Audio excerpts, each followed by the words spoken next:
A frame-by-frame analysis of multiple videos obtained by ABC News shows Ross fires the first shot at 9:37:13 a.m. About 0.4 of a second later, the second shot strikes good. Then a third shot just 0.3 of a second after that. Officials say last June, Agent Ross was dragged 100 yards during another immigration vehicle stop and needed 33 stitches. DHS says this is video from that incident. The Trump administration maintains the agent opened fire to avoid being run over, but the direction of the tires appears to be facing away from the officer to the right. There's still a dispute as to whether the officer was grazed or struck by the Honda. From this other video angle, we can see that the officer has already crossed in front of the car. He's holding a cell phone. They are trying to essentially take some sort of recording or photograph of the driver to show or identify her as a antagonist to their enforcement operations. What he does is cross in front of and stay in front of a occupied running vehicle. You should not be intentionally putting yourself in front of a vehicle unless absolutely necessary. And with a cell phone in his left hand, he draws his pistol with his right hand and in a very quick succession rattles off 3 rounds.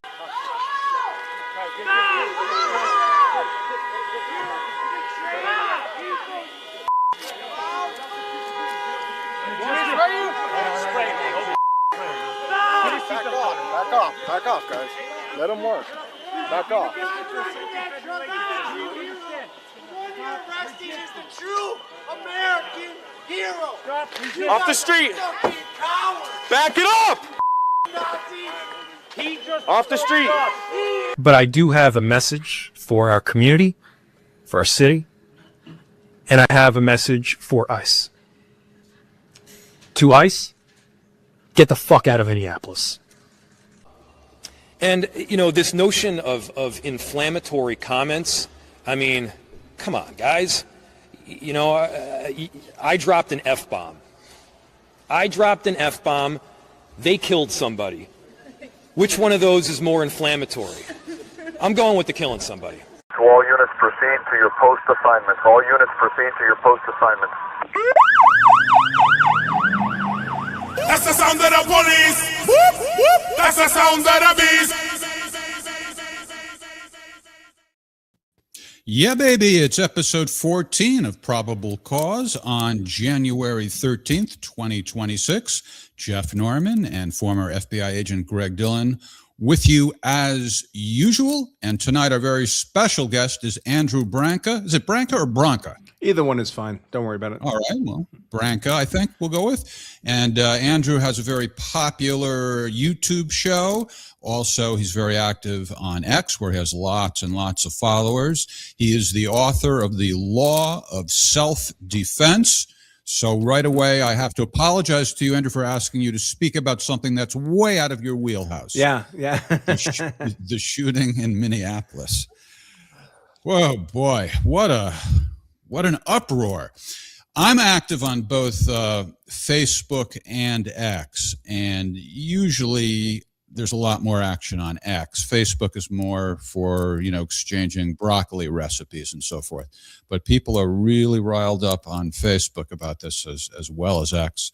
A lot of fake internet lawyers spreading around all kinds of incorrect information combined with arrogance. Arrogance and ignorance combined is ugly. Yeah. Real internet lawyers, too. And they don't know what they're talking about either.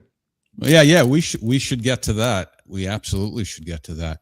Why don't we start with, whatever myths pop into your mind that have caught your attention that are just plain wrong?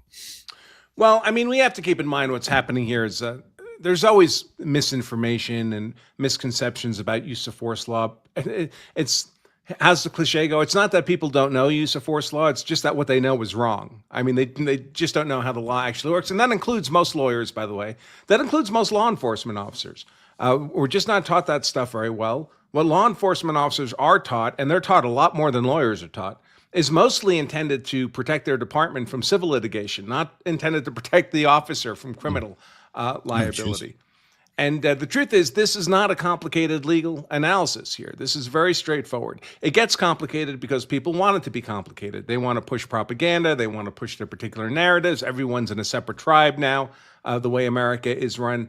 And that makes people very comfortable saying things they even know are outright lies, much less just engage in misinformation. But the only legal question here that gives you the legal answer as to whether or not this shooting is justified is, did the officer who fired the shot have a reasonable perception that he was facing an imminent threat of unlawful deadly force harm? If the answer to that is yes, he gets to shoot her in the face, and it's simply not a crime. And it doesn't just have to be defense of himself. It could be defense of the other officers right next to him. It can be defense of people down the street who were still subject to injury by this woman, this driver, Renee Good, wielding her automobile as a deadly weapon. Right. There's the unanimous decision in Plumhoff versus Rickard, which I guess is probably the best Supreme Court case to cite. It's fairly recent, too. So it's not just about the officer. It's about people in the vicinity. Now, you say it's simple. I think what you're referring to is the basis upon which it's to be decided. It's easy to understand what that is. But would you admit it's a little bit more complicated, potentially, or at least, let's say, debatable as to, well, was it reasonable? Well, people have to understand what reasonable means. And I want to mention, too, that Supreme Court decision you put up, that's perfect. It's appropriate to put it up. But that Supreme Court decision did not find new law. That's long established principle. They're just repeating what's always been the case. People have to understand what's reasonable. Reasonableness doesn't mean the optimal answer. It doesn't mean the answer you would have chosen. It doesn't mean that there weren't better answers available. You're not required to make perfect decisions in self-defense. You're only required to make reasonable decisions in self-defense. And reasonable means that you were applying your powers of reason to the facts presented to you. It could have been a suboptimal choice. It could have been better options available. That doesn't make it unlawful as long as it was a reasoned decision. It wasn't speculative. It wasn't made out of bare fear or panic. That's all that's required. And in that context, this officer had a 2,000-pound car used against him as a weapon. Any reasonable person would believe, I'm now reasonably subject to being killed or maimed as a result of that weapon being used against me. That's a deadly force threat. The deadly force threat was unlawful. It was reasonably perceived. It was imminent. It was actually occurring. Those are all the conditions you need for a lawful use of deadly defensive force. Are you familiar with Janine Younes? I don't know. I don't. Civil liberties attorney, big on First Amendment issues. She won it. Well, I don't know if she actually won. She argued a case in the Supreme Court not too long ago. Anyway, she was on The Daily Show last night with Jon Stewart, and she was sort of hinting that this is just some sort of a traffic stop. Let's take a look at what she said. So in this circumstance, but if she's obstructing them, does that then give them the right? Because my understanding is they do have a right to arrest people if they are obstructing them. I expect if this case goes to trial, that will be a litigated issue because the obstruction has to be pretty serious and it has to be of their enforcing the immigration law. So just blocking traffic, I would think probably wouldn't rise to that level. But I'm sure, again, if it goes to trial, that will be an issue that comes up. Yeah, I don't know where she got that from, but what do you have to say about that? Well, there's a lot of misinformation there. There's lots of reasons they can make an arrest. First of all, she's just obstructing traffic on the road. That's a crime. You're not allowed to do that. Any police officer could make the arrest. And there's a misconception out there that. Well, hold on. I hate to be argumentative with you, but with all respect, it may be the wrong statute, but what I found says that ICE is authorized only to enforce federal crimes. Is that not the right statute, or am I misinterpreting it? Well, she's impeding them. There's a federal statute against impeding federal law enforcement officers, so that's a federal crime. Or interfering, yep. Right. So she's committing a federal offense. But am I interpreting correctly that it must be a federal offense? So let's say, I want to make a distinction here. I'm not, trying to be argumentative, but let's say they were just, driving somewhere and they saw a car where there was an expired meter. That would be something that they as I read this, they don't have authority to do. But in this case, they do have the authority because she was obstructing them, right? Well, I don't know that anybody would have a power of arrest for an expired meter. But you have to keep in mind, almost every state has a provision that allows for an arrest to be made by a private citizen. That's called citizen's arrest. Yeah, so this notion that federal officers have less of an authority to make an arrest than I would if that was me in that circumstance is obviously nonsense. And no, federal law enforcement officers have broad powers to make arrests for federal crimes committed in their presence, which is what is happening here. Yeah. My question going back to that woman, when she talks about a trial, I mean, is she lumping this into a civil lawsuit or only a criminal prosecution? Because when you say trial, it can be either. Well, at this point, the only possibility would be if there's a lawsuit filed against the cop, right? Because, well, no, I guess theoretically Minnesota could charge him. I mean, the feds aren't going to charge him. What about that, Andrew? Well, I don't see grounds for any civil lawsuit against the officer. He'll be removed from a civil suit under qualified immunity. So all these big Supreme Court cases on use of force by police, Tennessee versus Garner, that whole collection of cases, those are all civil cases, every single one of them. They were not criminal prosecutions. They were lawsuits against the department. And by the time I got to the Supreme Court, the officer who'd actually used the force had long since been dismissed from the case under qualified immunity. So he has protection from civil suit, not for criminal conduct. So in theory, the state of Minnesota could charge him, indict him, try to prosecute him for an unlawful killing if they think they can make that argument. But if that happens, the Trump administration and DOJ would just file in federal court, get it immediately dismissed under the supremacy clause. Here's an example of what I'm talking about. Even after it's explained, they just keep arguing. Impeding traffic is not a federal crime. But tell them, Andrew, that's not what the crime would be. Right. Impeding a federal law enforcement officer in the course of his duties is a federal crime. Is that the correct statute there, sir? Yes. Yep, that's it, 111. Right. And under 1357, any federal law enforcement officer can make an arrest for any offense against the United States committed in his presence. It's a very generalized arrest power. Right. And I thought of that citizen's arrest analogy myself also, Andrew. But nonetheless, it seems like that statute you just cited actually makes it more restrictive, right? It doesn't say any offense. It says any federal offense. So how could that be? That's what it says, right? I guess I don't understand your reasoning. That a particular statute allows an arrest under one particular set of circumstances does not mean that there aren't other justifications for the officer to make an arrest. This officer could also make an arrest as just a civilian, under his civilian authority to make a civilian arrest. One does not preclude the other. You could have 10 different statutes that give you 10 different justifications to make arrests. They're all valid arrests. Got it. So, but I just think I totally believe you. I'm just trying to understand it. I think it's weird that they would have to rely on the citizen arrest statute. Well, they won't. This covers it. Again. Yeah.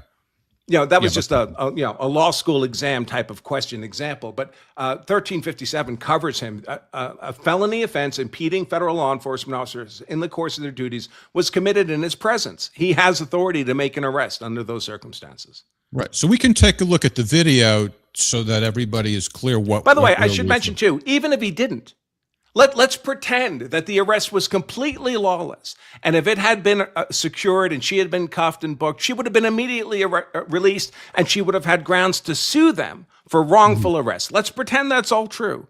She's still not allowed to try to kill him with her car. He's still allowed to defend himself from a lethal force attack. So this whole arrest line of argument has nothing to do with the justification for the use of force. If an officer is unlawfully arresting you, that gets settled later in court. It doesn't get settled on the side of the road with you trying to kill the officer.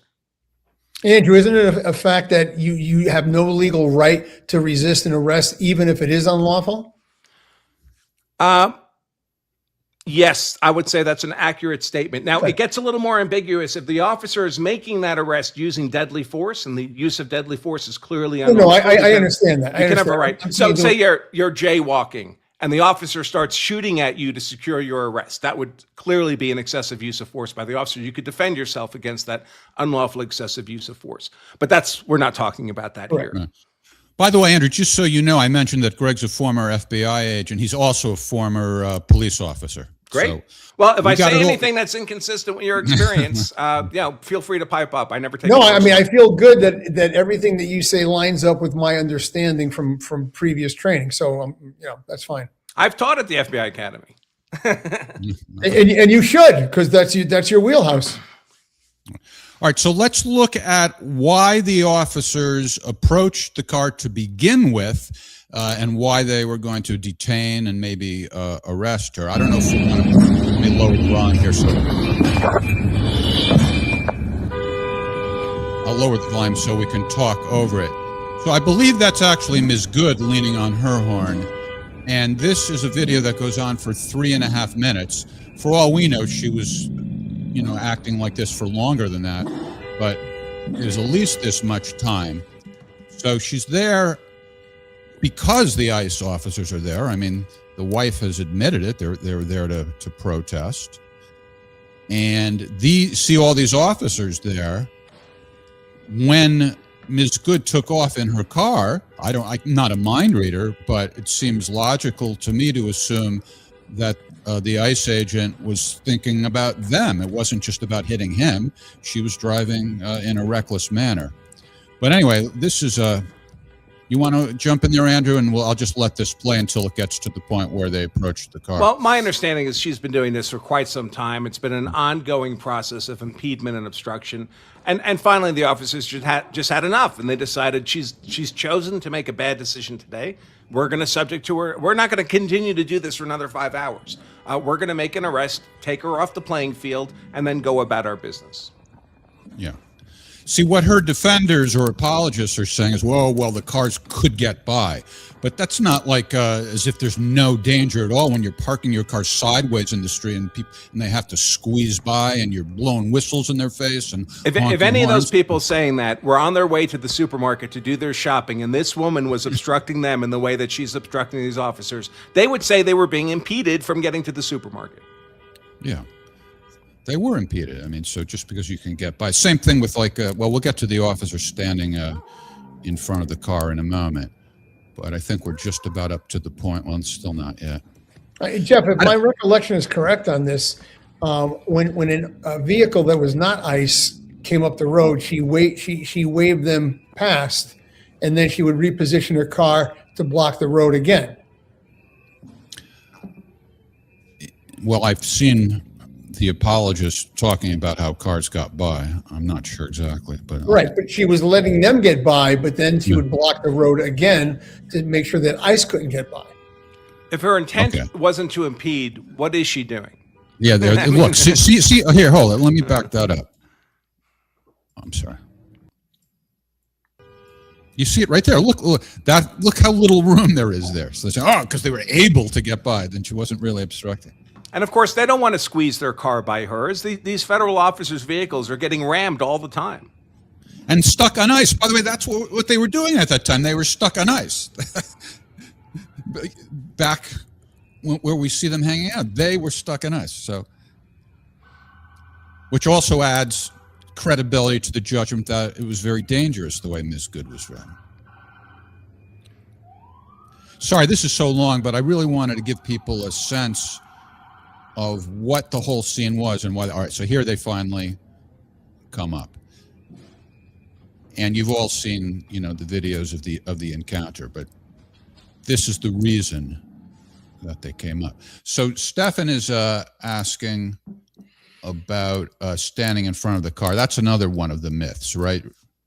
Jump to the side. Well, first of all, there's no requirement that the officer do that. Second of all, he's making split-second decisions. He doesn't have to make the perfect decision. He has to make a reasonable decision. It's slippery. We see people in the video slipping and falling to the street. We see the wheels of the car spinning on the roadway. Mm-hmm. There's no firm traction here. And he's not obligated to increase his jeopardy in an effort to protect her from legal liability. She's making the calls here to drive a car at him. She bears the burden for that. That doesn't impose on him a duty to save her from her own poor judgment. Also, the way they're talking, it's as if he planted himself in front of a moving vehicle, and they're saying, that's officer-created jeopardy.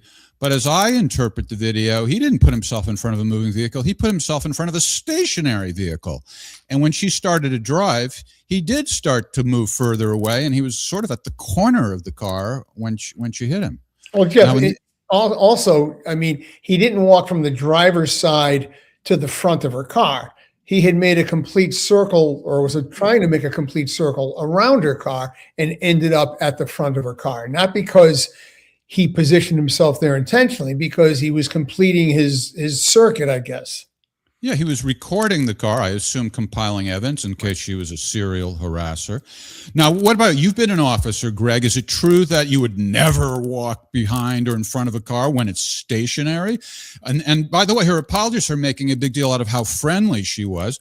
Well, that also works against their argument here, because if she's so friendly and her wife isn't in the car, why would the ICE agent think that she's going to drive away? Yeah. Well, once I had some time on the job, I made a decision early on, because of the amount of motor vehicle stops that I was involved in. I probably used to pull over 5 cars a night between radar and DUI enforcement, and maybe back up another 5 during the course of a shift. So in a week, I was possibly involved in 50 car stops a week, and this goes on for a couple of years, so you develop some experience. I personally would never walk in front of a suspect's vehicle with the engine running.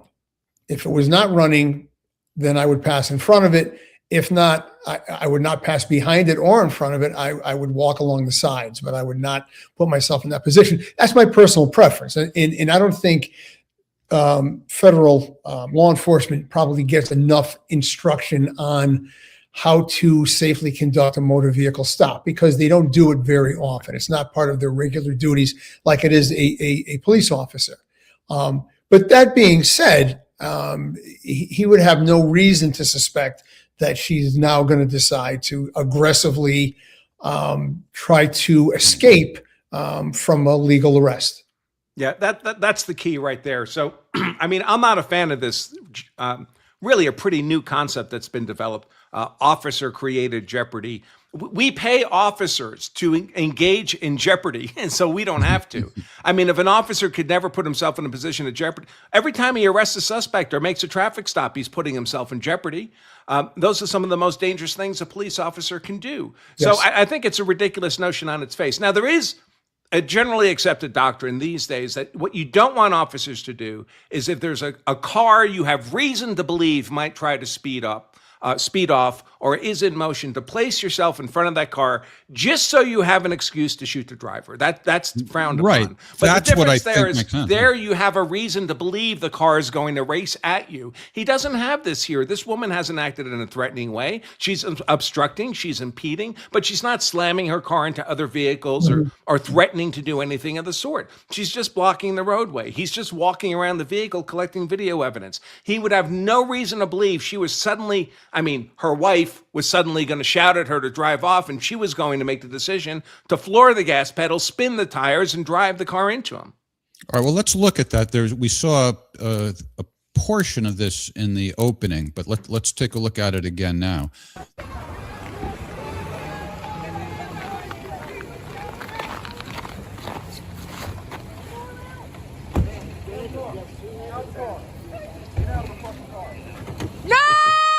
All right, so I'm not saying this other agent should be blamed exactly, but if you're going to blame any agent, I think it's fair in defense of Jonathan Ross, the agent who's the shooter, to point out that he didn't know his colleague was going to try to pull her out of the car either. That's another reason why it's not fair to say he should have known that it's going to be dangerous, because it's all just mellow up until that point. The wife's not in the car, and then all of a sudden one of his colleagues comes up, and he didn't know that his colleague was going to do that. Yeah.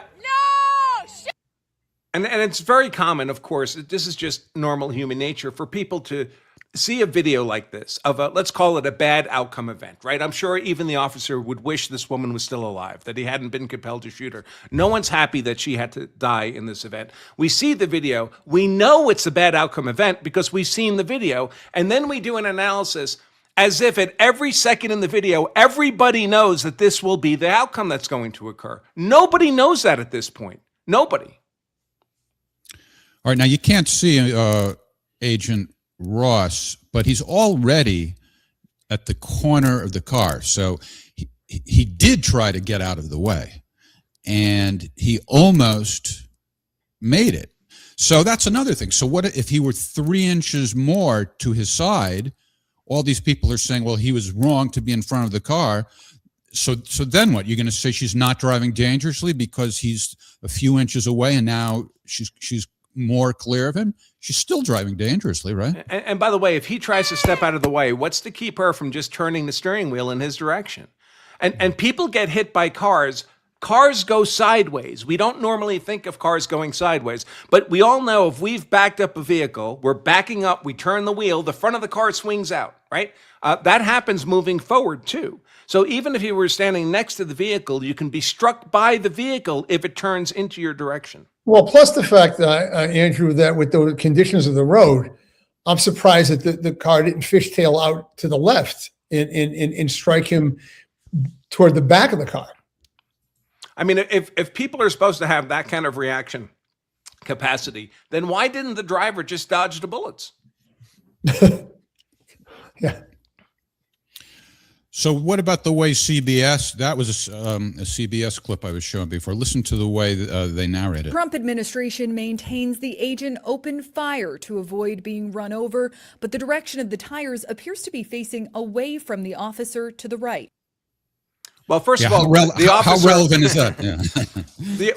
the officer almost certainly could not see the direction of the tires. So how would that be useful information to him? He can't make that analysis. It'd be and again, impossible.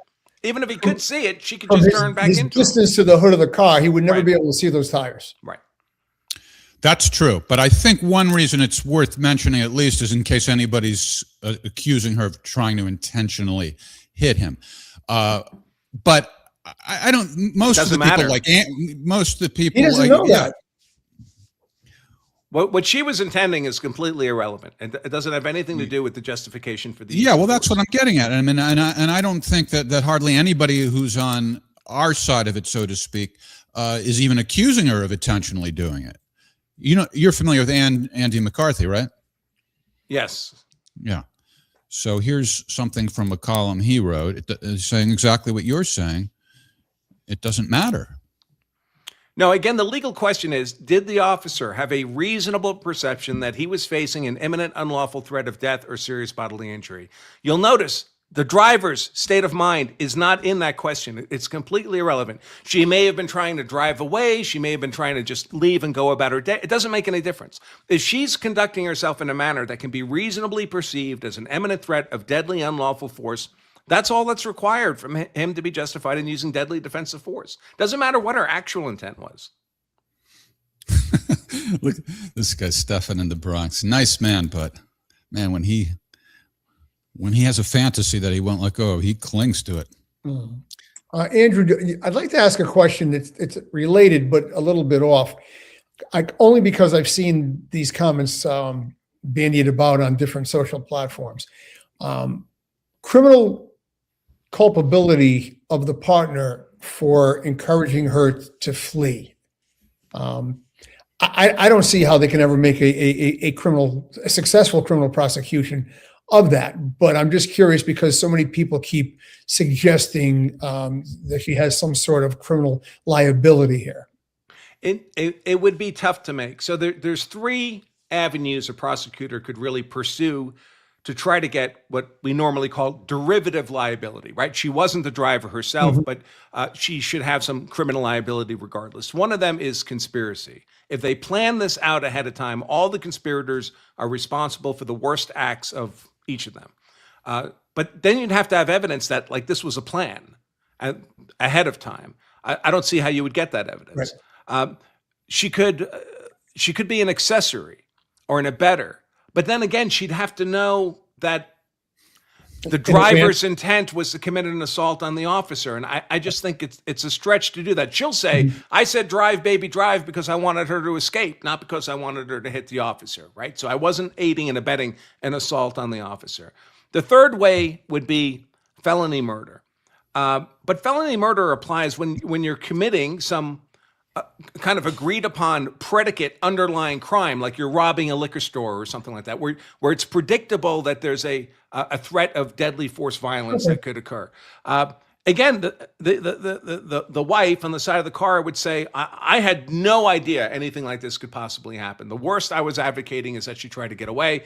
I certainly was not advocating anything that would have had a foreseeable risk of harm to any person. Yeah, thank you. So I only asked because so many people have thrown that out there that I wanted including Andrew. I saw you flirting with this possibility on your podcast. It's tough. I mean, I won't lie. If I were the prosecutor, there would be arguments I could make, but they wouldn't be ones I'd be very confident of.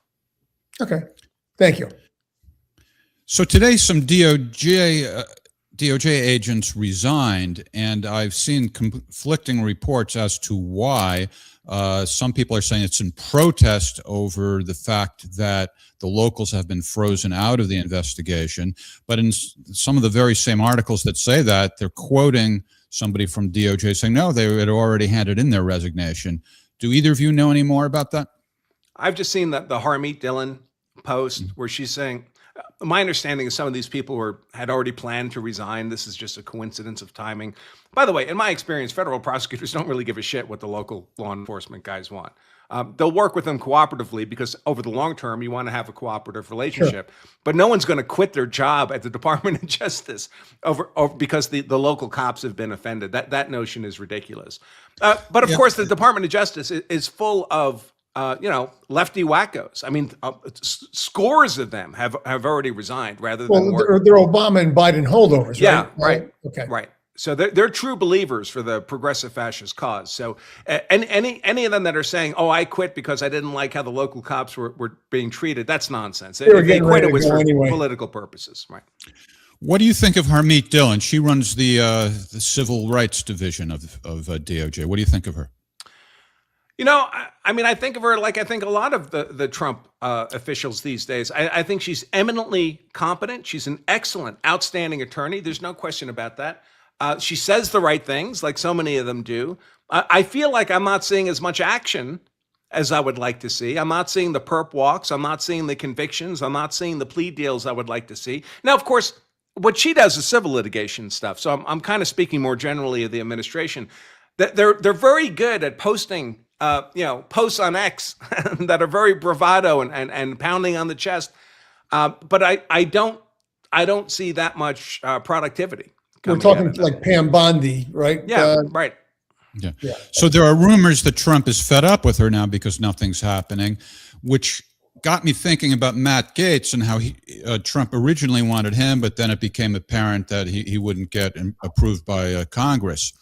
So, well, I will say this: if I needed somebody to defend me in court, it would be Harmeet Dillon, above Pam Bondi, above Matt Gaetz. I mean, she's just a world-class attorney, and I don't know to what extent she might be constrained by internal political factors that we wouldn't know anything about. She's quite aggressive about the civil lawsuits, which is, of course, mostly what the Civil Rights Division of the Department of Justice does. Andrew, do you think? I'm sorry, Jeff. Do you think at some point do you foresee Harmeet replacing Pam Bondi? I don't know. I don't know why Pam Bondi is still. I don't know what Pam Bondi does. Well, that's what I was going to get at.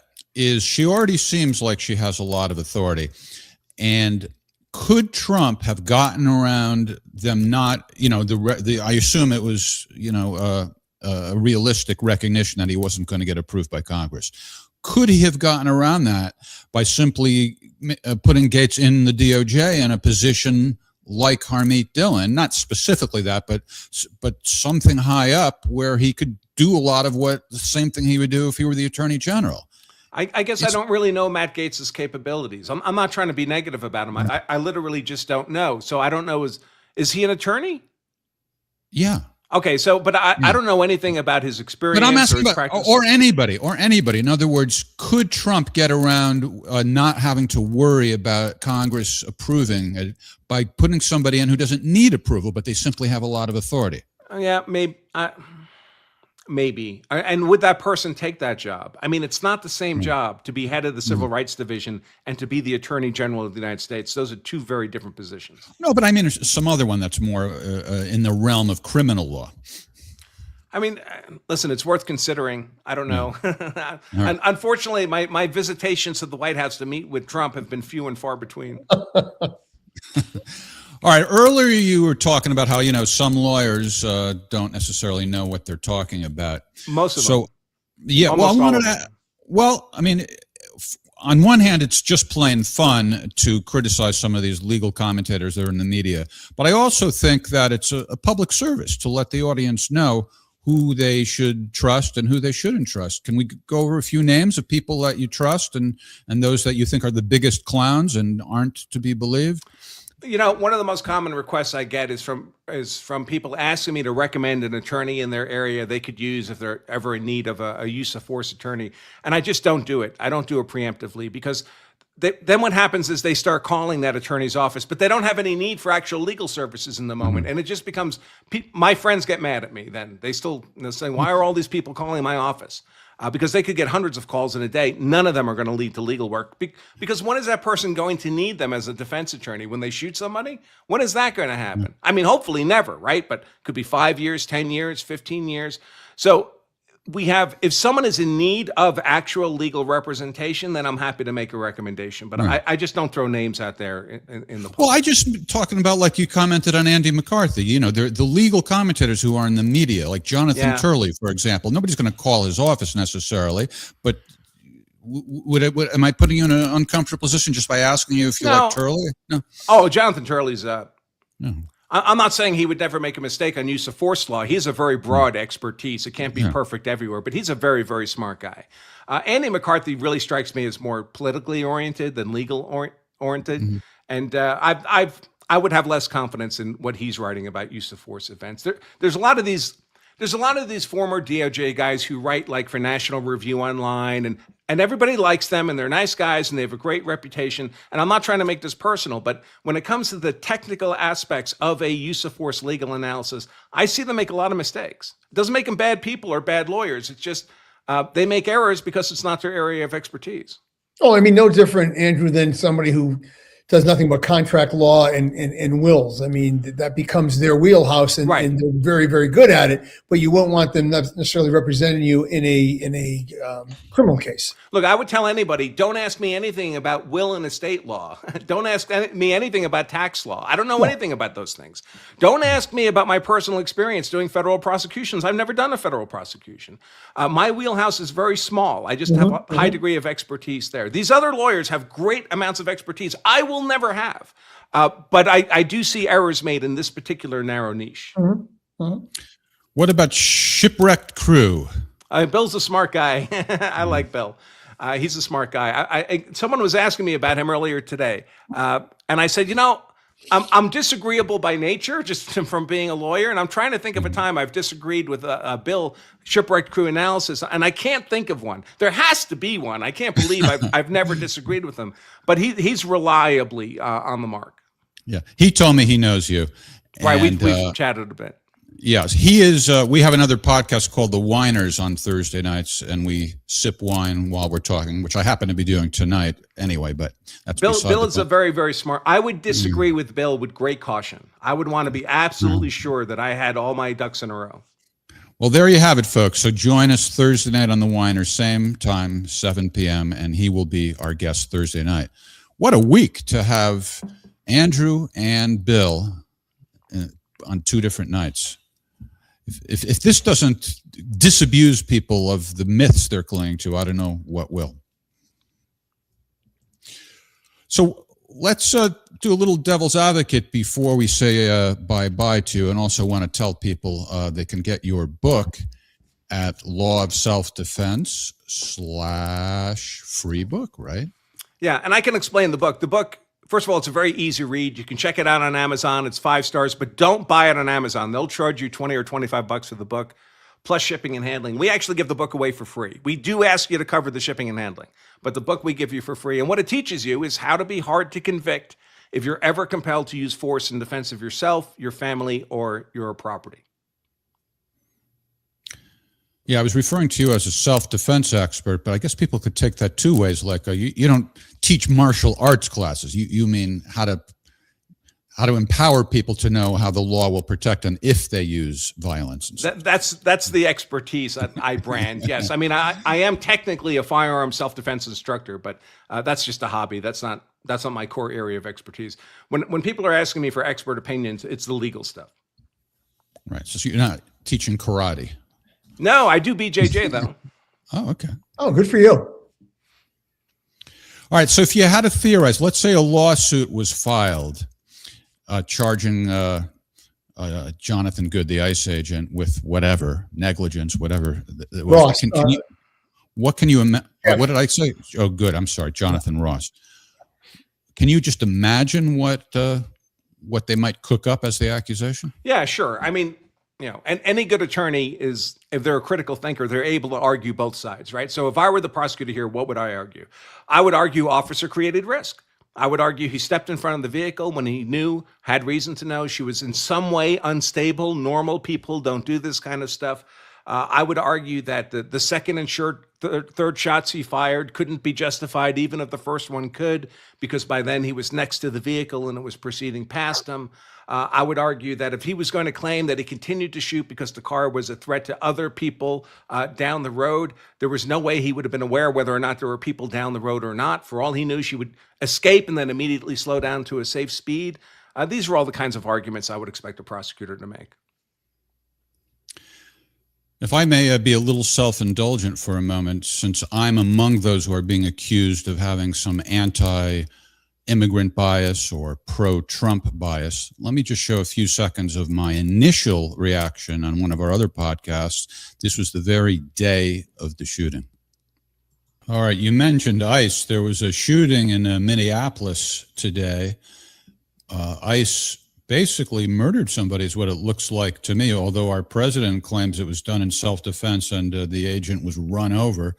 But here is a slow motion video of it that leaves no doubt the agent shot this woman from the side of the car, which to me makes it quite apparent it wasn't really necessary. And that's because my first reaction, my first assumption turned out to be wrong. And I just accepted that. Well, he did shoot her from the side of the car. I mean, he fired shots from the side of the car. The question is whether or not those would nevertheless be justified. Again, his justification doesn't have to be just defense of himself. It's defense of other officers. It's defense of other people in the public. She's using the car as a deadly weapon, right? I think any reasonable person can agree to that. If she had shot at him with a gun and missed and then was running away with that gun still in hand, does he just have to let her go? No, the law says if you're a fleeing felon, still armed, still a danger to the community, the officers can use deadly force to stop your flight. That's the parallel here. Andrew, if we run out of time, keeping that last remark in mind, I have a scenario that I would like to run past you that I had some personal experience with, and but I don't think it's appropriate necessarily for here. So if you could just give me maybe 2 minutes when we get done, I'd like to see what your thoughts are. Yeah, if they, sure. They conflict with mine, or if they are in alignment. Another thing I should mention is that we're watching this frame by frame, but no human being operates frame by frame. Officers are not told to fire one shot and then do an interview with the suspect and see if he's okay before they can fire a second shot. Pistols are very underpowered defensive weapons, especially, by the way, when you fire a round, even a rifle round, but especially a pistol round through a windshield, you have no idea where that bullet's going to go after it passes through the windshield. It could go in almost any direction. With a pistol, generally, you don't actually know if you're hitting the person unless you can see a visible reaction from them. You don't know if you're scoring hits, much less decisive hits that are going to stop the threat. So officers are trained to fire multiple shots.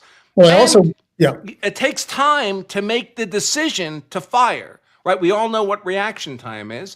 It also takes time to make the decision to stop using force, to make that evaluation. And in a dynamic situation where a suspect may be, turning or spinning, or a car is moving, or things are in motion, those time delays can result in shots being fired under circumstances where you wouldn't fire the shot if you had all year to contemplate it. But you don't have all year. You have a split second to make the decision. And I think those 3 shots were all in less than 2 seconds, I believe, when somebody broke it down frame by frame. So yeah, like 0.6 second splits, something like that. Yeah. I think it was the same Supreme Court case. This might be the, I'm not sure if this is the quote, but the court said essentially, if the first shot was lawful, then the multiple shots that followed are also lawful.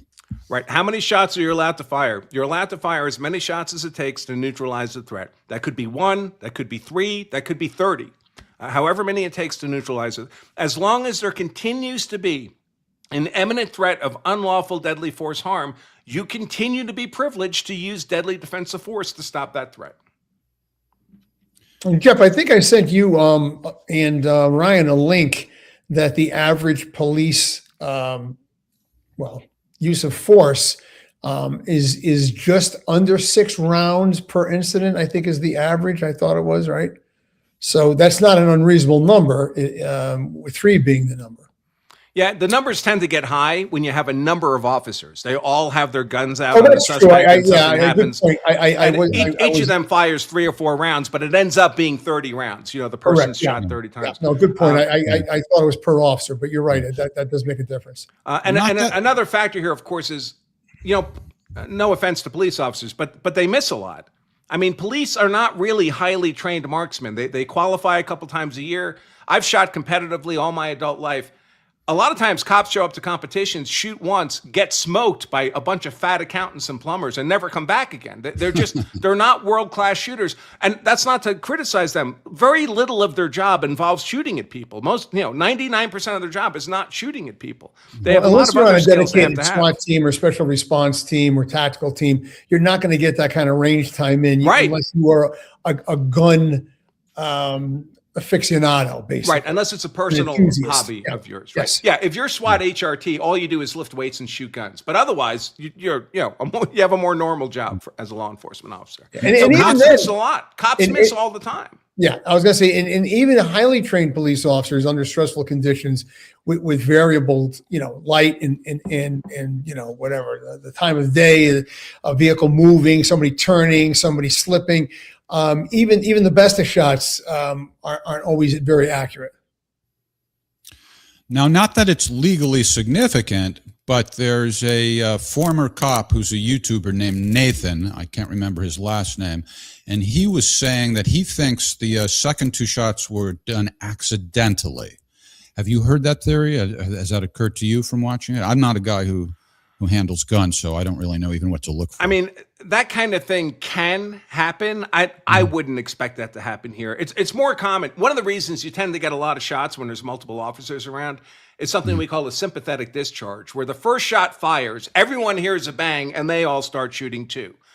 Based off the first shot that was fired. And that's not necessarily illegitimate. They're allowed to rely on the perceptions of their fellow officer who's, standing someplace else, seeing slightly different things. If he decided it was appropriate to use deadly force, they can use deadly force too. But they didn't actually consciously make the decision to fire. The gun's pointed, they hear the discharge, they fire the gun. But this doesn't look to me like that kind of, he's controlling. It's a very steady paced series of shots and very deliberate. We say 0.6 second splits, and that sounds like not a lot of time. Most people who shoot handguns competitively can easily have 0.2 second splits. And if they're really good, they can get below that. So he could have fired 3 shots in the time it took him to fire each of these 1 shots if he wanted to do that. So he was actually shooting with deliberation. And Jeff, just the fact that he put all 3 on target I would find makes it difficult to try to say those were accidental. Yeah, accidental shots usually miss. Yeah. Okay. Well, yeah, that stuck out to me as being a little dubious, but I watched the guy do like a 20, 30-minute video, and he made a lot of sense in general, but that's why I wanted to bring it up, because he did make a lot of sense otherwise. All right, before we get to Greg's off-topic question, and I think we're all on the edge of our seats. No. This is going to be off-air topic, not off-air. Okay. I'm I'm sorry, I misunderstood you. That's okay. When you touched on it earlier, but I think there's a little bit more that can be said about the jurisdiction here and whether this is going to be strictly handled by the feds and what's going on in Minnesota and all that. Is this right? If he could be charged and prosecuted by Minnesota state authorities, he would be cooked. It would be another Derek Chauvin unjust prosecution. He would just get railroaded. There's no question about that. That cannot happen now because the Trump administration, the Department of Justice, would immediately move it to federal court and a federal judge would dismiss it under the Supremacy Clause. The state does not it's another Supreme Court decision in re Neagle. Neagle was the name of the sheriff involved. So this sheriff was guarding a judge.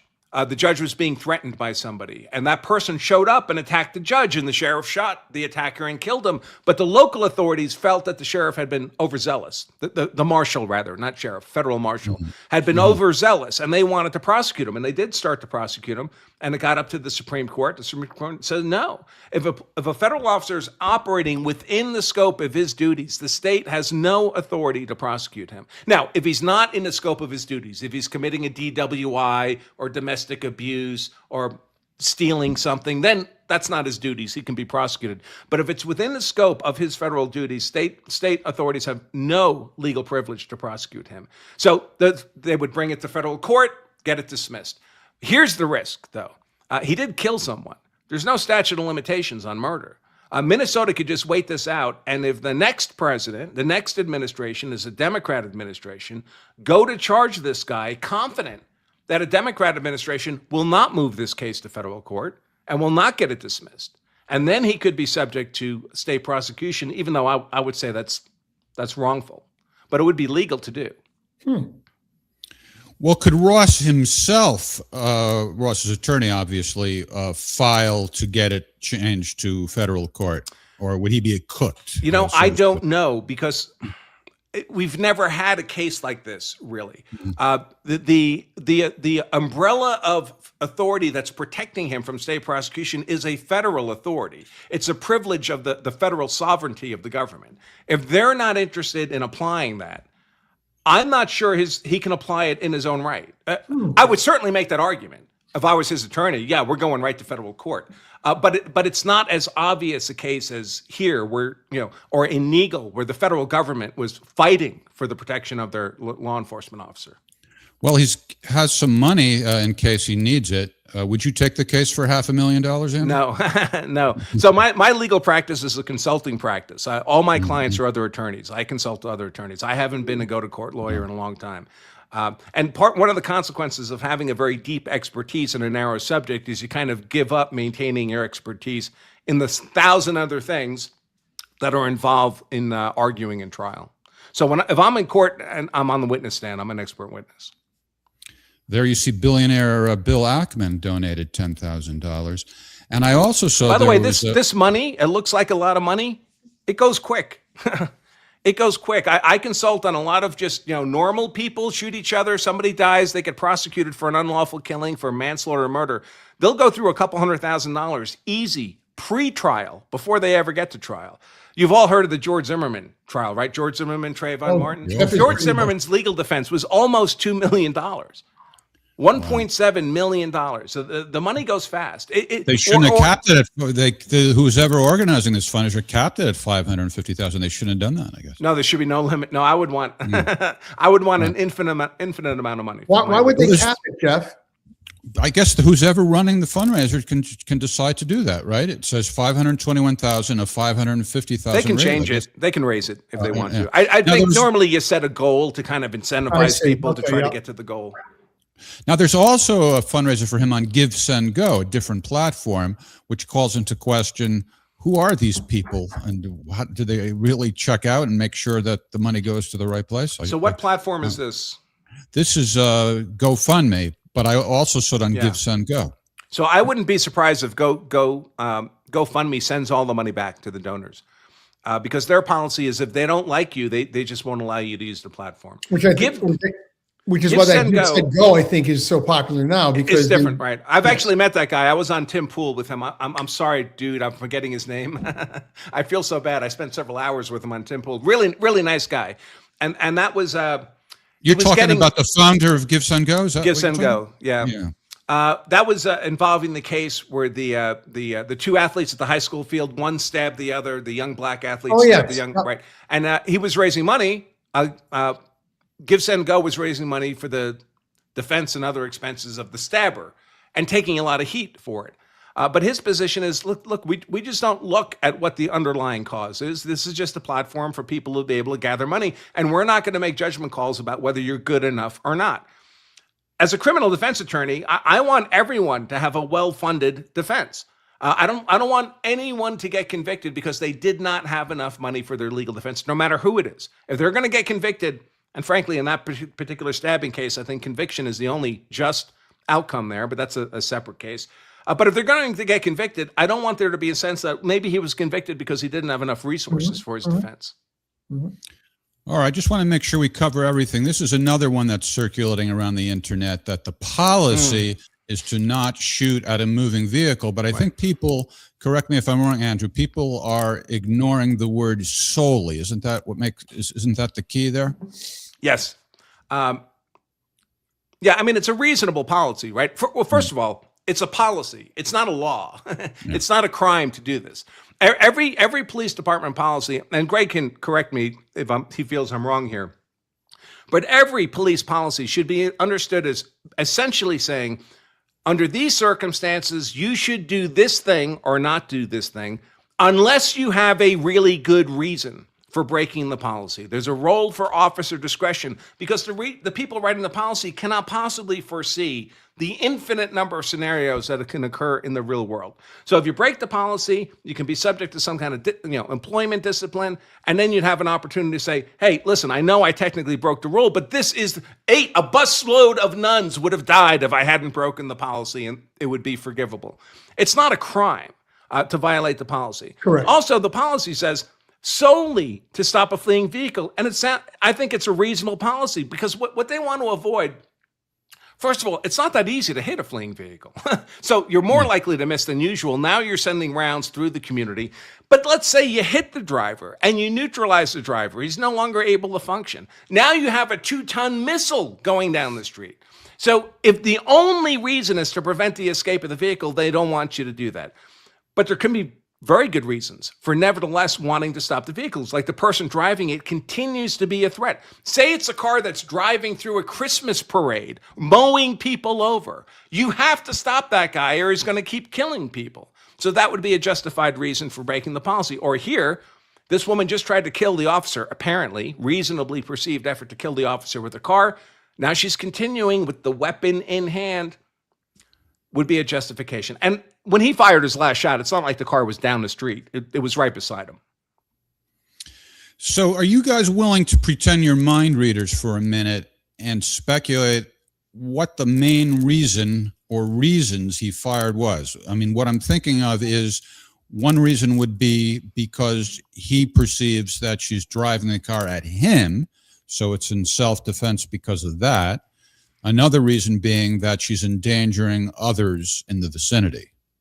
What do you, is that, am I asking too much to read his mind? No. Can I go first, Greg, and then ask for your insight from, because I've never been a law enforcement officer. Nope. But I've been involved in a lot of use of force legal instruction for law enforcement officers. And what I often encourage them to do, because, you can't be doing a detailed legal analysis while you're holding a gun on somebody, right? You pretty much have to have this stuff pre-programmed ahead of time. That's why we send police to the academies. And what I encourage officers to do is when they're in a situation where they might eminently have to use deadly defensive force, to kind of mentally draw a red line, right? Like that guy has a knife. I'm not going to shoot him yet. He's not an imminent threat yet. But if he steps past that manhole cover, I'm going to fire. So there's no hesitation at the critical moment. You've already made the decision. That's when he's going to be an imminent threat that I can lawfully use force against. This officer may have done something similar. He might have said, listen, as long as that car doesn't lunge at me, that hood doesn't race up, the engine doesn't, I'm not going to shoot her. But the moment it does, that tells me she's intent on hurting me and my fellow officers. and I'm going to shoot until I've neutralized that threat to myself and my officers. So when she stomps on the gas and the wheels spin up and the hood lifts, as it does when the car's under acceleration, he began shooting. What do you think, Greg? I'll pass. Thank you. Well, first of all, I don't think it's a binary choice. I think it could be both. He could feel that his life is in danger, and also his colleagues or civilians' lives can be in danger. So I don't think it has to be either one or the other. I think it could be a combination of the two. But I also think a lot of it was reflexive, and I'm not saying that in a negative or accusatory way, but because of the split second timing. I'm not sure he could process all of those factors effectively. So I tend to think it was more of a reflexive response, but I'm not saying that in a negative way either. It's worth remembering, the gun never comes out of the holster until the wheels are already spinning on the asphalt or the ice on the asphalt. The wheels are in motion, then his gun comes out of the holster. It's not funny, but it struck me as funny. On Facebook, some woman criticized me and said, of course, she had no police background whatsoever. I looked at her profile, but she made some remark that, my understanding is in police training, you're supposed to always fire your handgun with both hands. And in this case, he didn't, because he had one hand on the cell phone and one hand on his gun. And I said, well, he was 3 for 3. So what is the complaint you're making? Right. And right? Again, that's another example of, I don't know if it's a formal policy, but generally, if you have both hands available, you'll shoot better with both hands on the gun. Correct. So when do you shoot with one hand on the gun? Well, when you have a good reason not to put both hands on the gun. Maybe you're protecting somebody with your other hand. Maybe you have an object in your other hand. Maybe you're blocking someone. There's lots of reasons to shoot with one hand. I mean, in the old days, normally you'd have your flashlight in one hand because the guns didn't have flashlight mounted systems. So you might have your walkie-talkie in one hand and your handgun in the other hand, because we didn't have the little mics on the jacket, or you'd have a traditional flashlight and your handgun, and so you would one-handed that way. If you're using a shield, you're using one hand on the shield and one hand is on the handgun. So there's a number of instances where you're forced to go with one hand, but it doesn't necessarily mean there's anything wrong with it or improper with it. Agent Ross certainly wasn't run over, but do you guys think that the car made contact with him? It certainly looks that way to me from his camera video, but it's worth keeping in mind. I see this error a lot. People say, well, the person wasn't hurt, the person wasn't scratched. You don't have to suffer the slightest injury to be privileged in using even deadly defensive force to defend yourself. You're allowed to defend yourself against the harm that's about to occur, the imminent harm that's about to occur. If we just imagine that she had a gun instead of a car, this would be obvious, right? He's not obliged to wait until she shoots him before he can defend himself. He's allowed to defend himself against the imminent shot. So even if he wasn't hit by the car, he's allowed to defend himself against the imminent threat of being hit by the car. It's like saying someone took a shot at you and they missed you, and yet you shot them back. And it's like, yeah, well, they tried to kill me, but they weren't a good shot. But that doesn't necessarily mean I can't return fire. Well, one reason it might be relevant is because he left the scene. So I want to ask you guys if that's considered appropriate if he's not injured. Or obviously, if he is injured, then he is entitled to go get medical treatment. I mean, the only time leaving the scene is an issue is if it could be consciousness of guilt evidence. Somebody's involved with a fight, they kill somebody, they run away. But consciousness of guilt evidence is essentially, even what you did was wrong, right? So you're fleeing to avoid identification and avoid accountability. That can't be the case here. He knows everyone, certainly his fellow officers know who he is. Everyone's going to know who he is. He's not avoiding any accountability by leaving. And by the way, it's always lawful to leave a scene for purposes of safety. I mean, this is already an angry crowd. Now someone's been shot and killed. It's not going to calm down after that's happened. And if anything, he could be a catalyst. His presence could be a catalyst for more my heated understanding is he interaction. went to the hospital. No, I thought so. That's what I'm getting at, but I don't think that's been confirmed, and so that's why I was asking. Lots of good reasons for him to leave the scene. Yeah. Either he was actually. Greg, you agree with that? As an experienced cop, officer-involved shooting, you don't necessarily have to stay on the scene? Absolutely not. No. Right. Now, here's a video. There's a lot of video. They don't want him on the scene. Right. There's a lot of videos circulating. This is one that hasn't been circulating all that much. I'm not even sure it's real. Of course, that's always a possibility nowadays. But in this video, it looks like he's hit. Take a look and tell me if you think not only is he hit, but is this real, this video?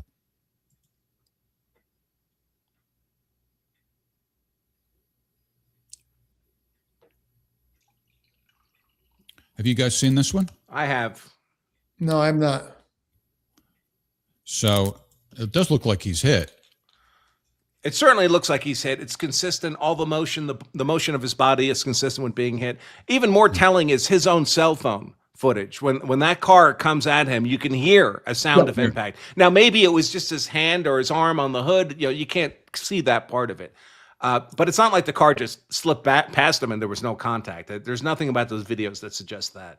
Well, Jeff, also I saw someone had taken a still photo and blew it up, and it looked like there was some minor front end damage to that left front corner, but it could be old damage too. So because the car wasn't in great shape. So I'm not saying that was the result of the impact, but there's the chance the car crashed up ahead after that, though. Yes, well, that's true too. It could have dimpled that side of the car. Yeah, that's true. Yeah. Well, it hit a telephone pole. I'm pretty sure it's total. But I'm pretty sure, Jeff, what I'm referring to is footage that was taken before the collision. Okay. All right. You know what I'm saying? When he was walking around the car, someone took a still shot of that left front corner, and it looked like it was already dimpled. So that would make it old damage, though. So yeah, you're right. By the way, there's lots of good reasons for him to want to get medical care.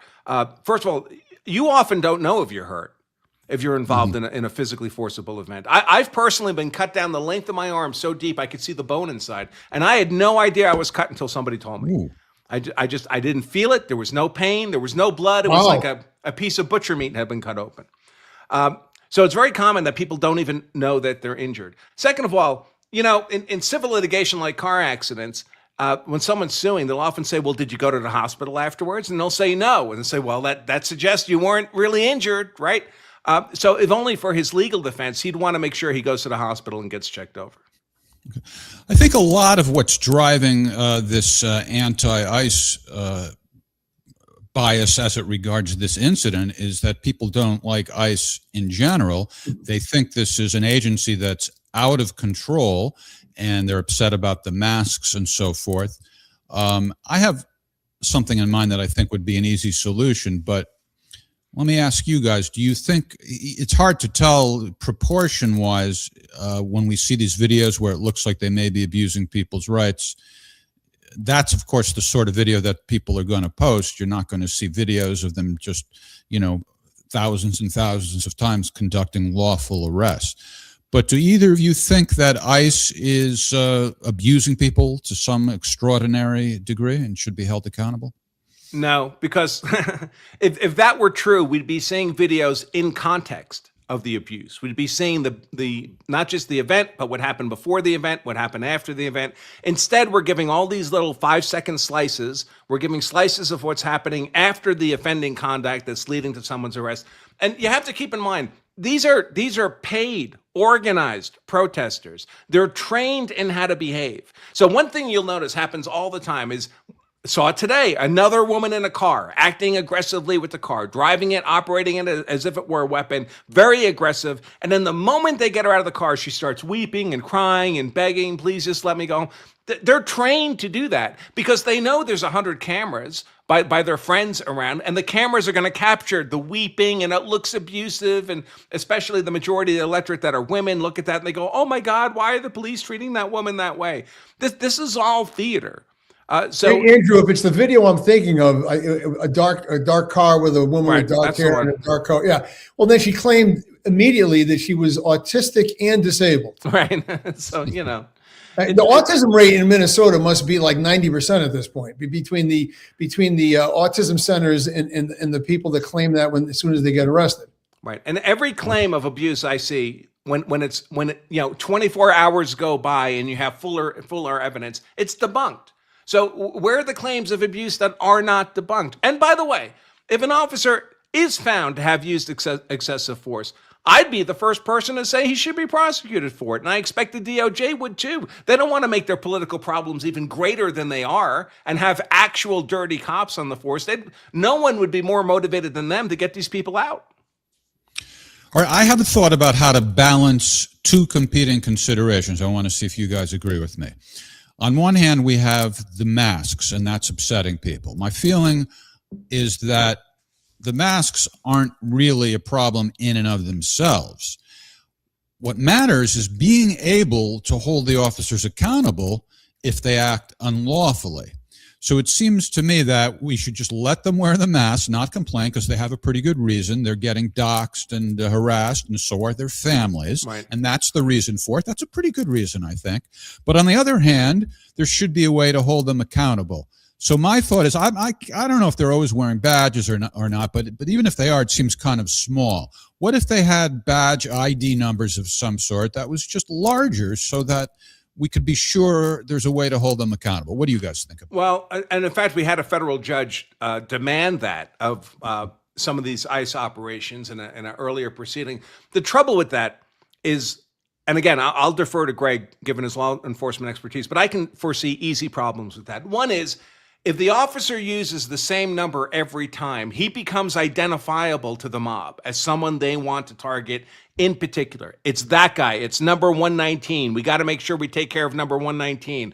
No officer wants to be able to be targeted like that. And if they're going to randomize the numbers each time they go out, the logistics burden of doing that and actually being able to keep track of everyone's number on all the body-worn cameras all the time and then be able to prove that in federal court, and nobody wants to deal with that headache. So I think it's either too dangerous to do that or it's impractical to do that. All right, I have a response, but let me ask Greg, what do you think? No, I mean, Andrew brought up a point that I didn't really consider, but I mean... Which is what? Which one? That you don't want to have someone being profiled off of their ID number. But, I mean, of course, when I worked, it was a friendlier time toward law enforcement. But I mean, we had our name tag and our badge number always on our outer garment, whether it was our jacket or our shirt or whatever. So we didn't have any anonymity whatsoever. So I don't think it might be unreasonable to split the to split the baby in two and say, well, you are going to put your number out on there, not your name. But your number's your number now. Right. I mean, that's my response. Members that stayed with us our entire career. So I was 166 when I started and when I left, and so that was how I was identified. So remember, I framed it as striking a balance between the competing considerations. Mm-hmm. So maybe they'll target them if they know the number, but that's not quite the same thing as actually being able to identify them and find out where they live and harassing their family and so forth. I don't know that too much could be found out just by their number, unless they have some inside information from ICE itself. That would be terrible. No, I don't mean they would go to the person's home. They'll target him at these ICE officers are on the street every day. Yeah. So if they peppers, like we had just with this event, there was one scene where a protester grabbed an officer's less lethal weapon, and the officer pulls back and puts a powder ball right in the guy's face. Right, it was very funny to watch. But he's famous now. That cop is famous now to these protesters, and if they want to target someone with specificity, it'll be that guy. If they knew his number, they would target him with specificity. Where the brick's going to be going, they're going to be going at that guy. And if I were the officer, it's different when you're an officer with a badge and you're not being engaged by a well-funded, widespread insurgency against federal authority, which is what's happening here. Yeah. These ICE officers are not dealing with random suspects on a one-on-one basis out on the street. These are organized attacks that go on for weeks and weeks. The same protesters, the same ICE officers, they get to know each other just like you would know people you worked with for weeks. No, I agree. That's logical, but what about the other consideration, which is that it seems reasonable to be able to hold people accountable. Well, they can be. They're known to the government. The government's not going to show up in court and say, we have no idea who that officer was. That's not going to happen. If that happens, a federal judge would be perfectly within their rights to utterly lose their S. Yeah. My concern... You can swear here. If the mayor of Minneapolis can drop an F-bomb, you can say shit.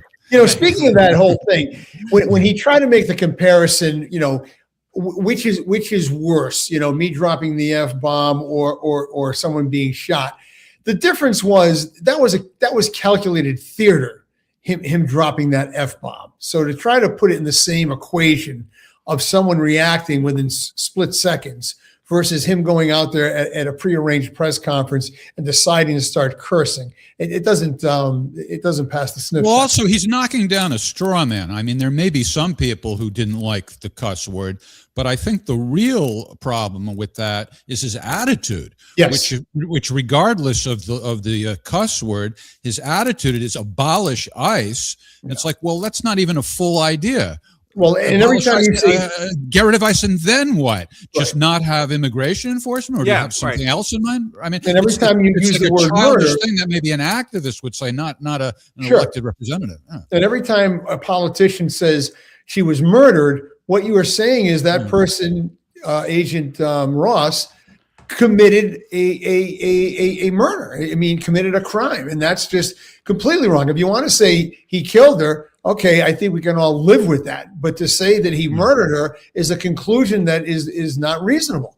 Right. Every murder is a homicide, but not every homicide is a murder. Thank you. And I have to say, nothing surprised me more in recent weeks than to learn that Mayor Frey was married to a woman.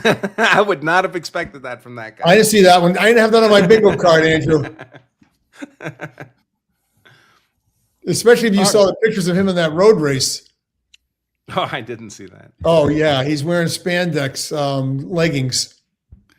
Well, did you see in the opening video the sign language guy? That adds another element, another layer, another element of comedy. Now I always try to guess whether those people are actually legitimate signers or they're just going through the motions like we see from time to time. It's so entertaining. I have to say, I've never seen anyone happier in their job than those people.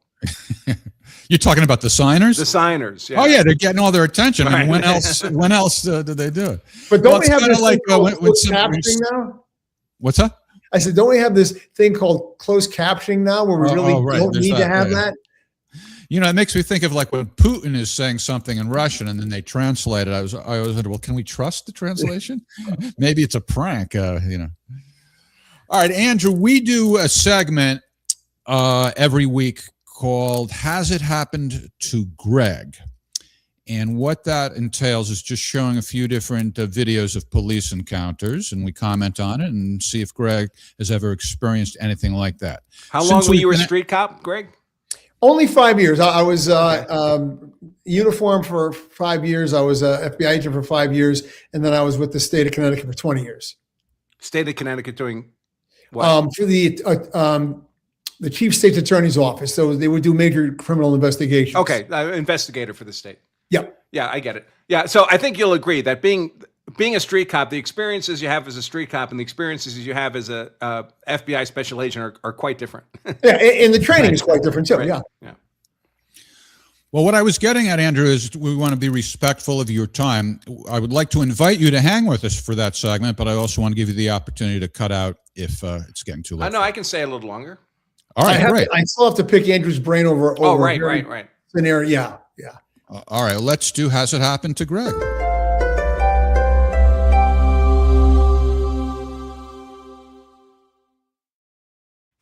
Oh, and that's his book, by the way, The Thin Blue Lie. He won a lot of money suing the FBI. Suing the state of Connecticut. Oh, the state of Connecticut. I mean, sorry about that. All right, let's take a look at our first video. What are you looking at, Andrew? I'm seeing you guys. Oh, all right. So you were looking off to the side. I was just teasing you. It's okay. Let's take a look at the first video. Here we go.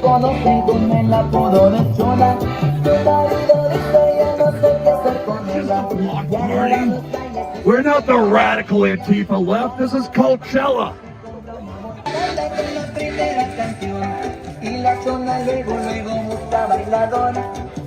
ahead and dance with me. Your lunch break is over. We got the power march. What are we doing here? What? I go. We're arresting the dancing giraffe. Is that the right side of history? Now he was arrested for wearing a silly costume. Now actually we don't know what he's arrested for. Are those ICE agents? Can you tell by their uniform? I can't read their badges. It's their patches. Yeah, there's two different uniforms there. So I don't. This is out of context, so it's not really a great video. But can you imagine what might have justified that? Obstruction. Yeah, and any normal criminal conduct. We have to keep in mind. I mean, they wear these costumes for a reason, right? Because it makes it look silly to arrest them. But logically, there's nothing about wearing this costume that prevents you from committing a criminal offense, right? They can still commit every criminal offense they could commit without the costume on. That could be impeding, obstruction, throwing bricks at the police. It could be all kinds of stuff. Yeah, like that January 6th guy. What was he called? The guy with the weird costume? You know, the guy with the horns. Yeah. Shaman? Yeah, the shaman. Yeah, I think that's what he was known as. Yeah. All right. Well, let's do another one. This is well, you didn't ask Greg. Has that happened to him? Oh, yeah. I'm sorry. Yes. Have you ever arrested a guy in a giraffe uniform, or anybody who was, dressed silly? Once in a while, by the way, thank you for reminding me what the format of the show is. Once in a while at Halloween, we would have the chance to pull over somebody, usually on their way back from a Halloween party that had too much to drink, which was always kind of funny, but nothing quite like that. No. You never handcuffed anybody who was in a costume. Well, as a police officer. I have, but it wasn't under those circumstances. It was usually after a Halloween party DUI arrest type thing. Yeah. Well, certain gangs, it's almost like a costume, the way they, certain tattoos and whatnot, but okay. I guess that's not quite the same thing. All right, let's take another one. This is ICE agents again. So a little bit of a theme. It's not generally what we focus on, but since we were tonight, here's ICE agents getting a little rough with somebody. I want to ask you guys if this was legal is one question, and another question is it understandable? Here we go. This right now. I got it.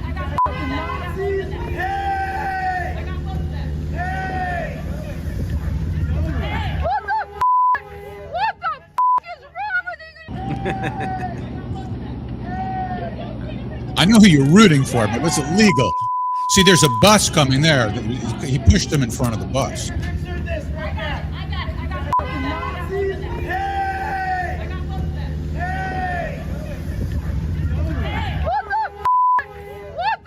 See the bus right there? Yeah.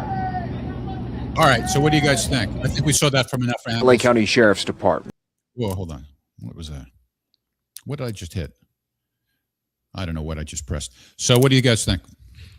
I mean, I would say he'd be privileged to arrest them for impeding. So if you're privileged to arrest someone, you can certainly use non-deadly force to stop their impeding conduct. Now, I would say, if you're pushing him, knowing you're pushing him in front of a bus, that's not non-deadly force anymore. That's deadly force. That becomes a different scenario. I expect if you ask the officer, he'd say he just didn't see the bus was coming down the street. But he's certainly privileged to push him out of the way. And if he happens to fall over, that's an assumption of risk. What do you think, Rick? Yeah, I'm good with that. I mean, in the day, if it got to that point, usually we would then say, and you're under arrest.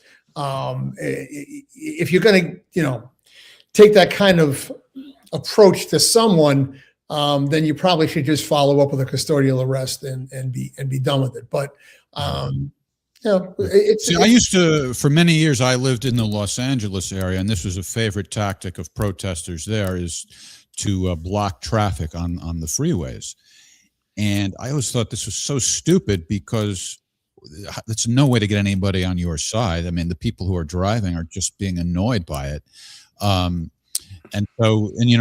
They lie down in front of the car, and sometimes the traffic just stops and sits there forever. And other times, people keep driving and they're on the hood of the car falling off, and there's different ways to react to it. But I think that protesters have the misconception, and this is what's dangerous and might have actually been fatal to Ms. Good in Minneapolis, is they have the mistaken notion that the First Amendment entitles them to protest anywhere and do anything. So that's what the First Amendment says. And I think that's very dangerous. You know, I'm not a psychologist or psychiatrist, but I think it even goes deeper than that. I think they're suffering from a kind of psychopathy where they actually don't see these other people around them as fully formed human beings. It's almost like they're in a video game, and these officers and all these other people, they're real. They feel pain and have emotions and stuff. But everyone else is not quite a fully formed human being. I mean, one of the things the wife of Renee Good shouted afterwards was, "Why did you have real bullets in your gun?" As if there's a world in which the law enforcement officers would not have real bullets. But I think to them, a lot of these things they're not real in the sense that there could be real world consequences. You're supposed to hit the button, get another life in the game, and just keep going. It was not real to them that Renee Good could end up being shot in the face because I just don't think they're seeing the world in a real way. It's kind of a limited cognition. But I was making it a little broader, Andrew. I mean, sometimes it doesn't even involve cops. I mean, when they block traffic on the freeway, they're not necessarily going up against cops. And then those Columbia University protesters about the Palestine issue. But I think it's the same thing. I think when they sit in the freeway to stop the cars, they're not seeing the cars as real. They're not. You or I would never sit in a freeway and let a car barrel at us at 80 miles an hour and just hope that it would stop, right? But they just believe that it's going to stop, or it cannot hit them. They don't think they're risking their lives because they just, in a sense, they don't think it's real. Yeah. Same thing with the, it's less dangerous, but it's like the Columbia University protesters who just took over the campus, barricading themselves. They feel like, because it's a protest for something that is important, that they're entitled to take over property. They really get away with that. it, right? They routinely get away with it. I expect, by the way, that's what the January 6th protesters thought. They would be treated the same way, that if it's a bunch of people protesting out of political fervor, nobody likes it, but they won't make a big deal out of it. None of them thought they were going to be spending years in solitary waiting for a trial that would ruin them. They thought the rules would be applied to them like it was applied to the left-wing protesters, and were rudely awakened to discover, no, there's no fairness here. Yeah, that's the precise attitude we saw from Renee Good's wife. She was taunting the officers, acting like it wasn't the least bit risky to do what they were doing. And I wonder to what extent this is something that women are more amenable to, right? Because we dudes know, you start talking shit to another dude, there's a good chance hands are going to start flying eventually, right? So we moderate our behavior. There's always a risk of violence. We know there's a risk of violence because we've been punched in the face before for being an a-hole. I know I have. And so we learn not to do that. But women are not, right? Women can say all the foulest stuff, smack a guy around, and be pretty confident he's not going to hit her back. And I think they feel immune to the risk of physical consequences for shit talking. Not that the cops should hit him. I'm certainly not advocating that. But I wouldn't be talking to a cop like that because maybe he's having a bad day and maybe he would hit me. They're taking advantage of their protected status. Yeah. And when I say take advantage, I mean taking full advantage beyond what is reasonable. Well, Greg, when you were a cop, did you treat female suspects more gently than male suspects in the exact same circumstances? Yeah. You gave them more latitude. And you were gentler if you had to go hands-on. Yes, of course. Okay. What if the guy has really nice cleavage? Would you treat him nicely? All right, we got two more. The guy. Yeah, that's what we call a joke. All right, we got two more videos. Let's see, which one should we do first? Let's do this one first.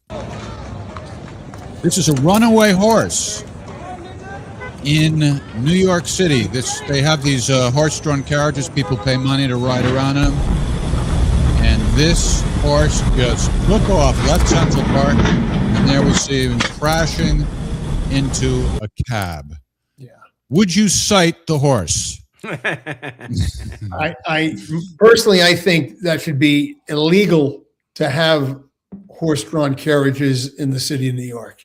You mean cruelty to animals? Absolutely, 100%. They don't belong there. It's a money-making grab, and I'm repulsed with the idea that they continue to do this.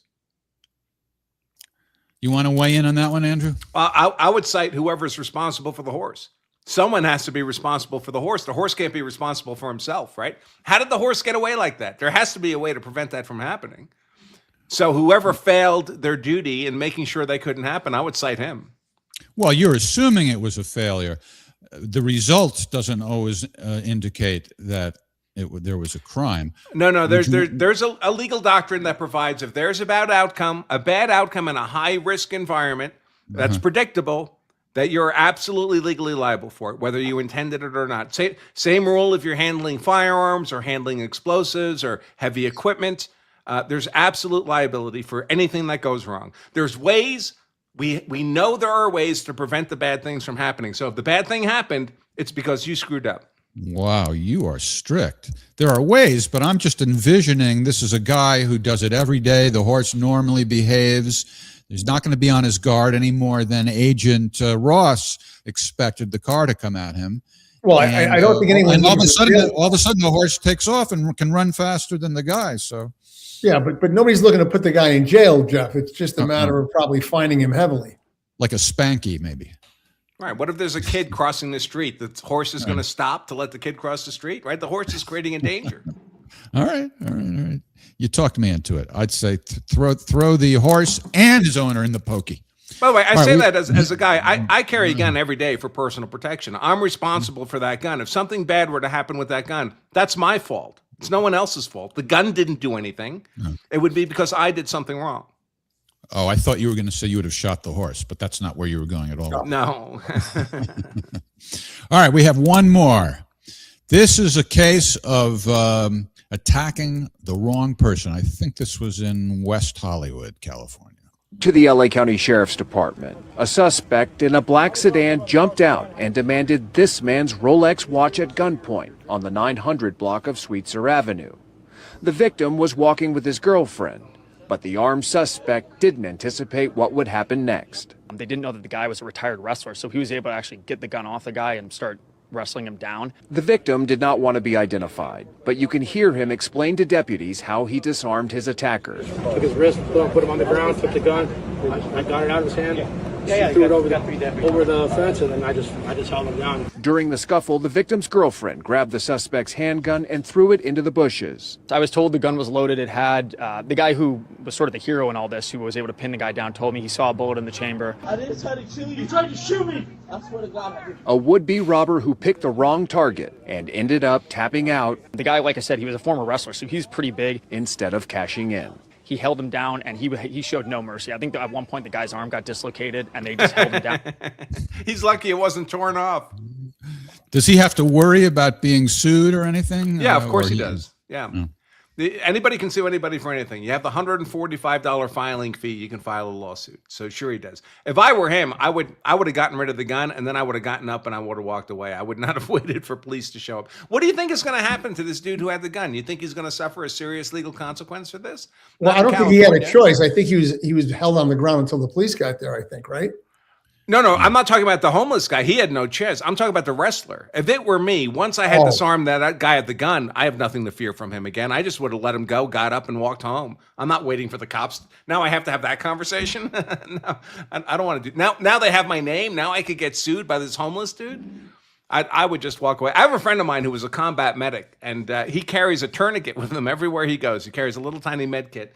And he walked out of a restaurant one time, and there was a shooting in the parking lot. And someone got shot. A young woman got shot in the parking lot. She's bleeding out. Whips out his tourniquet, throws it on her, makes sure she's okay, gets up and walks away. He can hear the sirens coming. He just didn't want any involvement after doing what he could do to save her life. And frankly, that's a prudent thing to do. Yeah. I remember a relative of mine was on a flight, and I think it was in the airport, actually, when they got off. Somebody had a heart attack or something. And one of the other passengers was a doctor, and basically saved the person's life. And they blinked their eyes, and the next moment the guy's gone. Yeah. Interesting. Interesting. Yeah, that's what I would do too. I don't know how he could have seen there was a round in the chamber. I don't think he. I was thinking the same thing when he said it. I was like, that's great eyesight to be able to spot that. Right. So you cycle the slide just a little bit to make sure see if there was any brass in there. Yeah. But I'll tell you this thing: if you're going to be confrontational with someone who's a wrestler or does BJJ, do not let them lay a finger on you. If they get a hand on you, it's going to be over very, very quickly. Stand 10 feet back. Yep. No, I don't think it has any legal significance, but I found it a little odd. I don't know if it struck you guys odd that, I don't know if it was the girlfriend or the wife of the guy threw the gun into the bushes. Does that make sense? Well, that's what I would expect someone not familiar with guns to do. You know, they just want it. You know, people who are not familiar with guns, when they see a gun in real life, it's like a rattlesnake to them. You know, they don't know what makes it go off. They just know it's dangerous. They just want to get it away from them, so they throw it. Okay, so that's logical. What would you're a guy who knows guns. What would you have done if you were? I would have walked away. I wouldn't have been involved. I would have left my boyfriend behind. I will say this. You say you lived in L.A., it's not the smartest idea in the world to be walking around in West Hollywood with a T-shirt and a Rolex on. I mean, this is not exactly an unpredictable event. Well, West Hollywood isn't the most dangerous neighborhood. What's the safe part of L.A.? I have friends who live they're very wealthy. They live in nice parts of L.A. They live in Santa Monica. They live in great places, but they don't feel safe anywhere. Right. Well, they have to look out for fires as well as getting mugged. I got stabbed in Long Beach. Almost got killed. Long Beach. I have friends who live there too. Yeah, I like Long Beach. I was down there and I was walking by a store and suddenly there was a little gap there right by the waterfront, and a bunch of guys came running out of the gap with armfuls of clothes. They just had looted the place. Oh yeah, they've let you shoplift. That's one of the reasons I moved, is because it was just so lawless. So many homeless people living on the streets, shoplifting left and right. Nobody does anything about it. And I would have said Long Beach was likely to be safe, right? But well, I don't think it is. I mean, I'm not sure how dangerous it is. I'm not saying it's necessarily a reflection on Long Beach, because you can get stabbed anywhere, right? But where I live, I don't think that way. Where I live, I don't have any, and I carry a gun every day anyway, but I have zero expectation on any given day in my community that there's a real prospect I could get stabbed. Yeah, well, it certainly didn't make me feel more comfortable about living there. I was like it was around, I think around midnight, and I was just walking home, not a care in the world, never even thought about it. And some kid on a bike, I think he was 15 years old, he passed me as I was walking on his bike, and then I saw to the corner of my eye that he turned around. He got off his bike, and he pulled out a knife, and he said, "Give me your wallet." And I fought him off, and I'm not much of a fighter, and also I didn't have a knife, and he stabbed me multiple times. But the point is, it was the last thing I ever thought of. But after that happened, I had a little bit more situational awareness, and to this day, I don't have PTSD, but I just am more sensible about making sure. Yeah, and that's why I carry a gun. I've carried a gun every day my adult life, every day. Even when I lived in Massachusetts for 25 years, believe it or not, I had a concealed carry permit in Massachusetts. And I've never come close to having to need it, never had come close. Well, I shouldn't say having to need it. I've never come close to pulling it out. There's been plenty of times when I was glad I had it, and nothing ever came of anything. But that kind of scenario, a gun is almost never the solution to whatever problem you're dealing with. But in that kind of scenario, when a gun is the solution, it's generally the only solution that's going to work. Yeah. I think there's a lawsuit in California now because it's so difficult to get a permit to carry, right? And it should be the other way around. The default position should be you can get it unless there's some unusual circumstance, but it's the other way around. Most of the country, most of the states are constitutional carry now. You don't need a permit to carry a gun concealed. If you're a law-abiding person, Yeah. And what happened to me is a perfect example. Why should I lose my life to that kid? You know what else that was unusual about that is right after he attacked me, he pulled the same thing with two other people in the same neighborhood. So imagine, like, obviously after you stab somebody, the cops are going to be coming, the helicopters, there's going to be a whole big scene. The kid got my wallet. He doesn't consider himself lucky and just takes off. He stays in the neighborhood, and he does it two more times. And then they there's caught no him. real consequence. right? Yeah, well. You know, people don't understand. These criminals don't think like you and I. You and I think, well, what would it take for me to shoot somebody, or what would it take for me to stab somebody? It would have to be something really horrific. And like the guy walking around with the Rolex, I made the joke, right? Hey, you're walking around with a Rolex, they can see it, you're going to get mugged. But when you got attacked, there was no Rolex, right? There was no visible signs of wealth. This kid had no idea if he could get anything of value off you, and he was willing to kill you anyway. Most murders, people are killing each other over nothing. Nothing. It's you know, civilized people don't think this way, but people are routinely murdered for no good reason whatever. Well, he was convicted of attempted murder, but since he's 15, I don't know how long he stayed in or what sort of facility exactly it was, but at least that's a serious charge. I was happy. Well, he probably gets a free college education now. And the judge yelled at me to take my hat off. I'm the victim. I was in the courtroom and he yelled at me for wearing it. What do you guys have? Just remember, judges are lawyers who make less money than successful lawyers. Yeah, right. What do you think? Do they have any authority to tell people how to dress in their courtroom? In the courtroom? Yeah. They can do whatever they want in their courtroom. I mean, that's the way they behave, or they really have that authority? No, they'll just hold you in contempt. Just be glad he didn't tell you to come back in a dress. like they wear a dress. They're practically transvestites in those robes. In the courtroom, that's the judge's fiefdom. There's almost no check on his authority there in terms of being able to hold you in contempt. The other thing is very polite. Right. Well, that's the other thing. I wanted him to rule in my favor and not be lenient with that guy because he was pissed off at me. So I took it off. But I just got summoned for jury duty, and on the summons, it's telling me how to dress, and that's just annoying to me. Listen, you've flown commercial, right? You've seen how people board commercial air flights, how some of them dress these days. People show up to court like that. The judges aren't having it. Right. And that's what they're telling me in this summons. No hats, and a few other rules too. No bare midriff, Jeff. Yeah, right. Wait a minute. I'm working for free for you people. And on top of that, you're going to tell me how to dress? All right. Well, Andrew, let's make sure people know how to get your book. Where is it? I got so much stuff down there. Well, you showed on your end, and we can show it on our end too. There we go. And you can get that on Andrew's website, free of charge, only for the shipping fee. That's a very good deal. Shipping can't be all that much, right? Depending on where you live, $3, $5, something. I think like it's that. a little more than that. I think it's 7 or 8 because we have to pay the warehouse people too. So it's not just the postage. Okay, well, it's still less than it might be $7 or $8, but it's a fraction of the cost of the book, and Amazon charges the shipping too. Mm-hmm. Yeah, unless you're unless you're Prime, I guess. Yeah. I'd like to think of myself. But honestly, people if they ever are contemplating, they might have to defend themselves. If you don't know these legal boundaries, and the good news is they're not complicated. They're very simple. There's only a maximum of 5 elements of a claim of self-defense. That's it. Just 5 things you need to know. We cover it all in the book in plain English. If you don't know these things and you defend yourself with force, there's a good possibility you're defending yourself right into prison, because self-defense as a legal defense is very binary. It's like an old school light switch. Either you qualify, you did it right, or you broke one of the required elements and you don't have a legal defense of self-defense. You just committed a crime. There's no reason to be in that jeopardy. Just learn what the 5 things are. The book is free. Make yourself hard to convict. I should have read it before I got stabbed. Maybe it would have changed the outcome. I might have taken some certain steps to protect myself.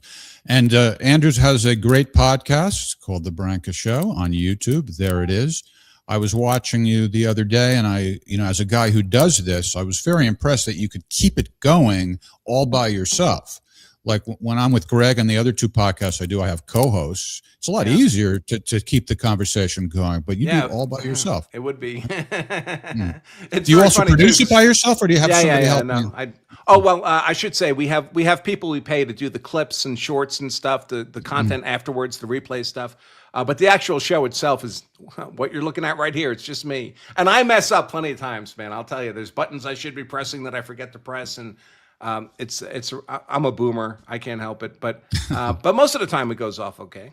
And as you mentioned, we're on X too. So The Branca Show, X, YouTube. I think we may even be on Facebook, but I don't really use Facebook personally. And whatever other platforms are out there. Yeah, I've been flashing your X page throughout the show. There it is again, at the Branca Show. That's easy to remember. And it's not a boring page, folks. Not a boring page at all. All right. Well, thanks. You were a great guest, and thanks for us. I think this is the first time we had our guest stick around for Has It Happened to Greg? So we appreciate you. We appreciate you playing along and taking all this time with us. And I hope you nice people watching will join us tomorrow night for Ask the Inspector with Scott Ritter. And then on Thursday night, we'll deal with this topic again with Shipwrecked Crew. And that, I think we can say his real name, right? He's sort of semi-pseudonymous, right? Bill Shipley. He's a former federal prosecutor. Yeah, I believe he said it on X. I don't think he's trying to keep it secret. Yeah, he's just kind of. Sorry, well, Bill. we just let the secret out. All right. Well, thanks again, and thanks to our beloved audience. Join us again next week at the same time, 7 p.m. Thanks, Greg. Thanks, Brian, Andrew, and good night, everybody. Okay. Thank you.